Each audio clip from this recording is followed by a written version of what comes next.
Assalamualaikum warahmatullahi wabarakatuh. Saudara-saudaraku, sebangsa setanah air yang saya cintai, saya banggakan, bahwa Nikita Mirzani dan di proses hukum saya sepakat.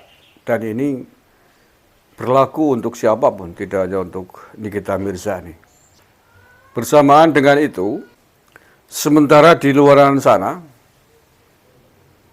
ada juga beberapa orang yang mungkin jauh lebih berbahaya bagi bangsa dan negara ini yang masih belum dilanjutkan proses hukumnya, padahal sudah status tersangka. Dan menurut saya, tingkat berbahayanya jauh lebih besar dibanding Nikita Mirzani. Sebut saja Egy Sujana.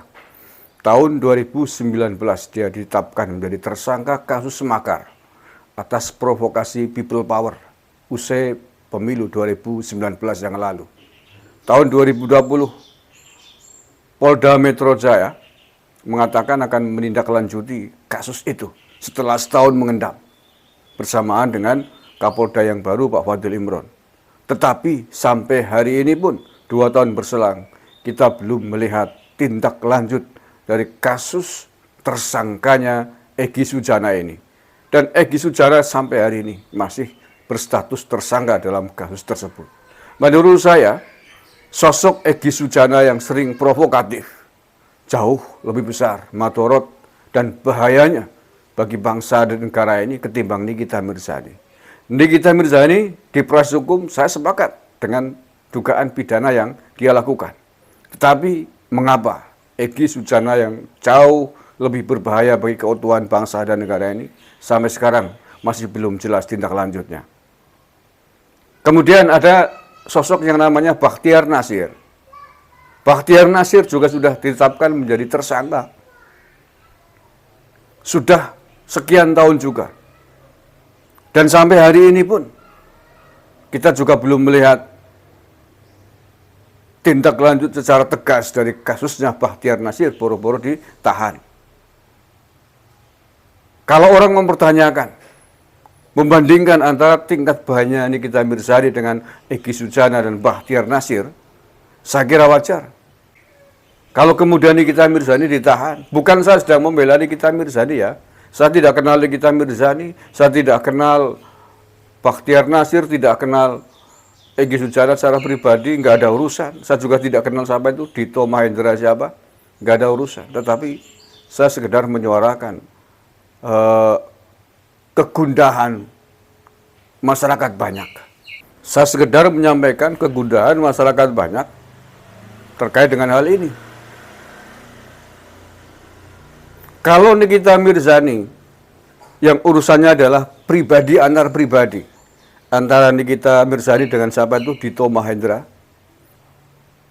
itu juga kemudian ditangkap, ditahan.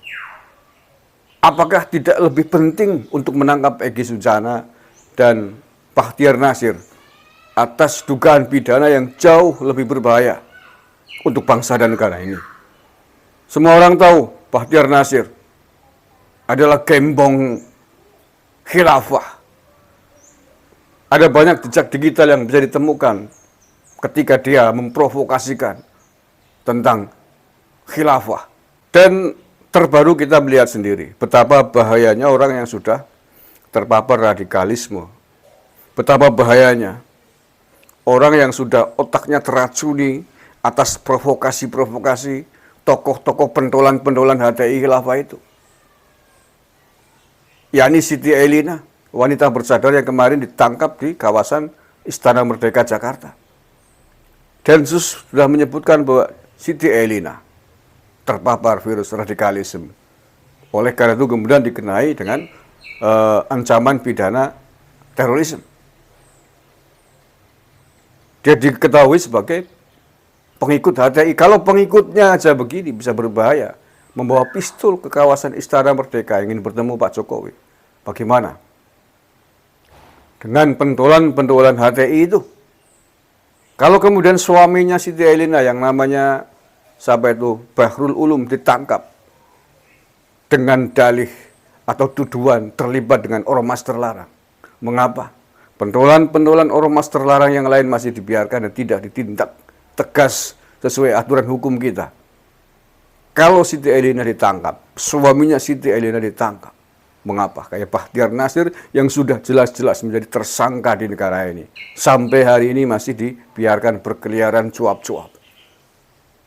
Siti Elina adalah satu dari ribuan bahkan mungkin korban cuci otak, korban virus radikalisme yang menyebar di seluruh pelosok tanah air ini.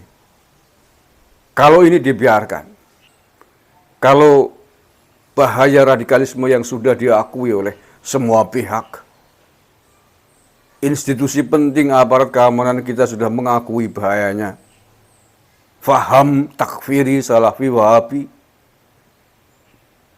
gerakan khilafah, semua sudah ngomong, BNPT, TNI, Polri, Pak Mahfud MD. Tetapi omongan hanyalah omongan. Omongan yang tidak bermakna sama sekali kalau tidak diiringi dengan tindakan tegas kepada mereka. Kalau terus-terusan dibiarkan begini, para pengasong khilafah terus dibiarkan bersuara bebas berkeliaran tanpa ada tindak pidana yang tegas, maka sejatinya pemangku negara yang ada hari ini sedang membiarkan negara ini hancur.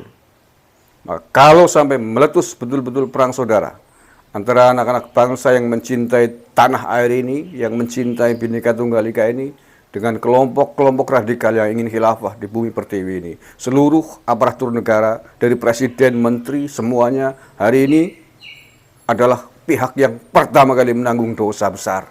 Karena membiarkan hal itu terjadi. Kalau membiarkan bahaya di depan mata terjadi. Harusnya mencontoh negara-negara lain. Ya nggak usah jauh-jauh ke Saudi, Malaysia saja. Di sana diberlakukan hukum yang sangat tegas terhadap orang-orang yang menebarkan ajaran garis keras salafi, wahabi, takfiri. Bukankah kita, negara dengan penduduk 270 juta jiwa ini, lebih pantas dan lebih layak untuk melindungi warganya dari perpecahan itu? Saya Gusmar dari lereng Gunung Slamet di Banyumas, Jawa Tengah. Assalamualaikum warahmatullahi wabarakatuh. NKRI harga mati.